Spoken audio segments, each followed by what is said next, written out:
Depuis le crash de Terra Luna Classic, leurs investisseurs ont perdu toute confiance dans le projet Terra et dans les autres projets que les développeurs de Terra Luna apportent à l'espace crypto.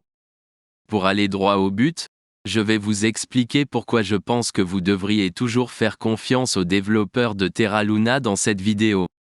Alors si vous envisagez d'acheter ou de vendre du Terra Luna, alors cette vidéo est faite pour vous. Mais avant d'entrer dans la discussion, je suis né, passionné de crypto et investisseur. Veuillez noter que je ne suis pas un conseiller financier. Tout ce que je dis sur les pièces dont je parle est issu de mes recherches et de mes opinions. Ainsi, lorsque vous investissez dans une pièce que je recommande, faites un peu plus de recherche pour être plus sûr et n'oubliez pas d'investir judicieusement. Sans trop en dire, entrons dans la discussion. À l'heure actuelle, Terra Luna se négocie à 0,405 $. Avec une capitalisation boursière d'environ 300 millions de dollars, une capitalisation boursière entièrement diluée de 390 millions de dollars et un volume de transactions sur 24 heures de plus de 11 millions de dollars. À mon avis, je pense que Terra Luna nous surprendrait malgré la chute et c'est parce que les développeurs travaillent toujours sans relâche pour ce projet. Une chose que j'aime chez Terra, c'est qu'après le crash, l'équipe n'a pas abandonné le projet. J'aime la façon dont les développeurs continuent de construire l'écosystème Terra Lunas.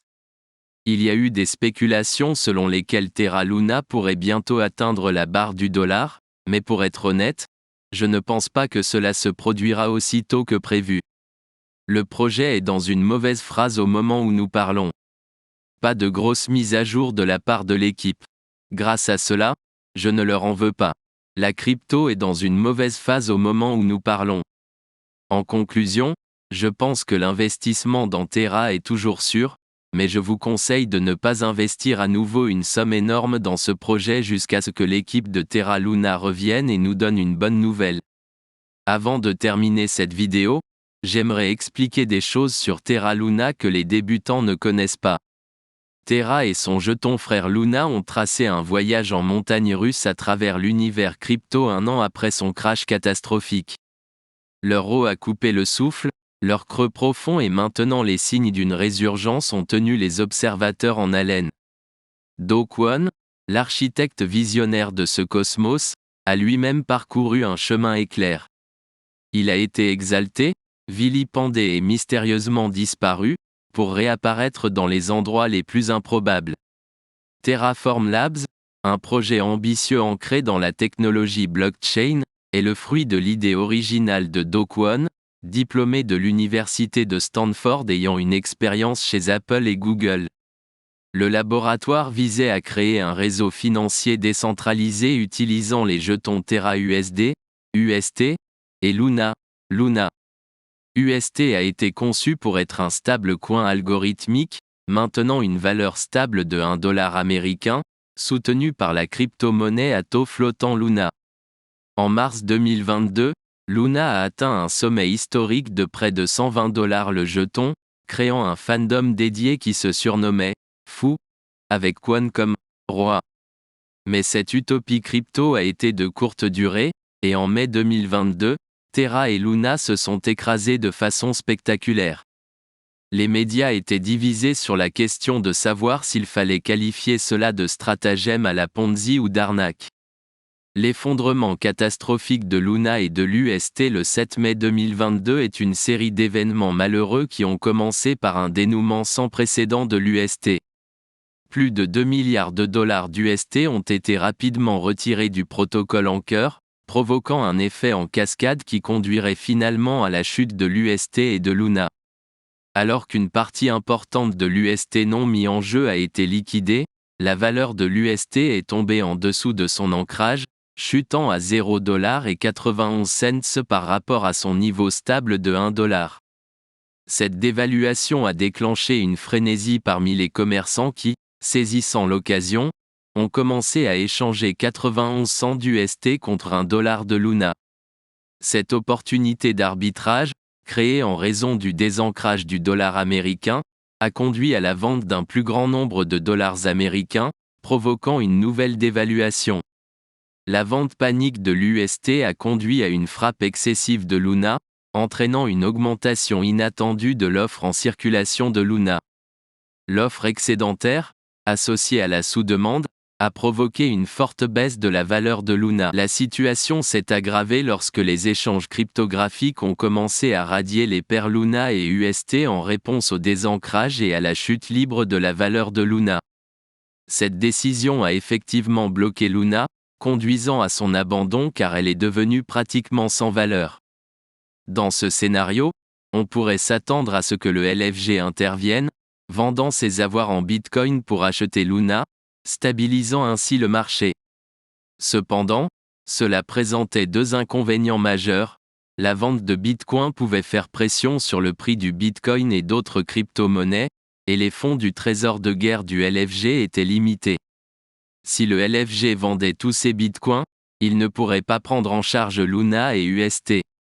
Veuillez noter qu'un soutien supplémentaire à la stabilité de l'UST est venu du protocole Anchor, qui offrait des taux d'intérêt attractifs d'environ 20% sur les dépôts en UST, qui ont été réduits à environ 18% quelques jours seulement avant le crack.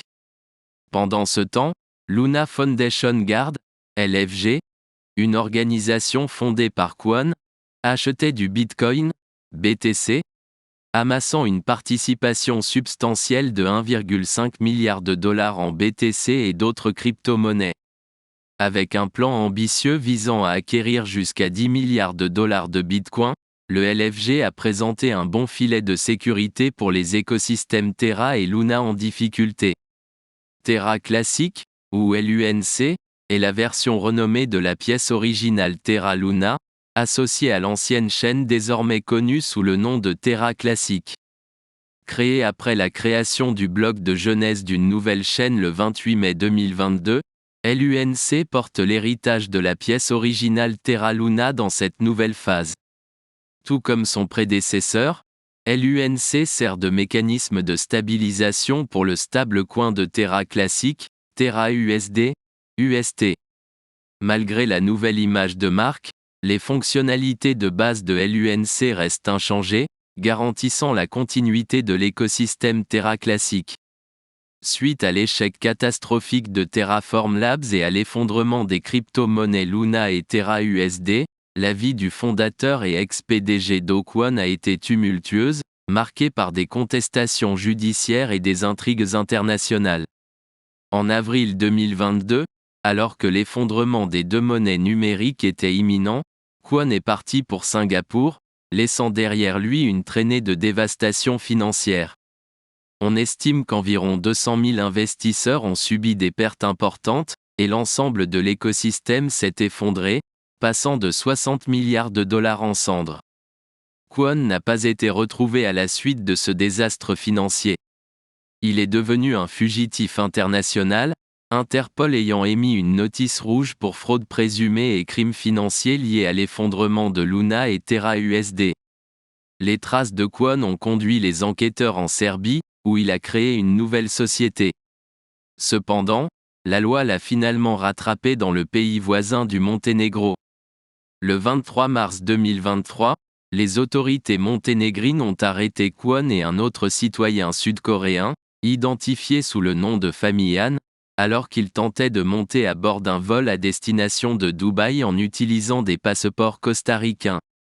Han Chang-jun serait l'ancien directeur financier de Terraform Labs. Kwon, sous son nom complet Kwon Do-young et Han ont été accusés d'avoir utilisé de faux documents personnels. Le tribunal local de Podgorica a fixé la caution pour chacun à 437 000 dollars. Cependant, cette décision a ensuite été révoquée par le tribunal. Malgré leur situation juridique difficile, les deux hommes ont plaidé non coupables des accusations portées contre eux. Pendant ce temps, Séoul et les autorités américaines demandaient l'extradition de Kwon en lien avec l'effondrement de Terraform. Pourtant, avant qu'une éventuelle extradition puisse avoir lieu, le parcours juridique de Kwon au Monténégro est nécessaire pour parvenir à son terme. Selon les déclarations de son avocat monténégrin et du ministre de la Justice du pays, Kwon devrait d'abord être jugé pour avoir voyagé avec de faux documents. Il risque jusqu'à 5 ans de prison au Monténégro s'il est reconnu coupable. Au milieu de ces procédures judiciaires, Kwon a fait un geste surprenant.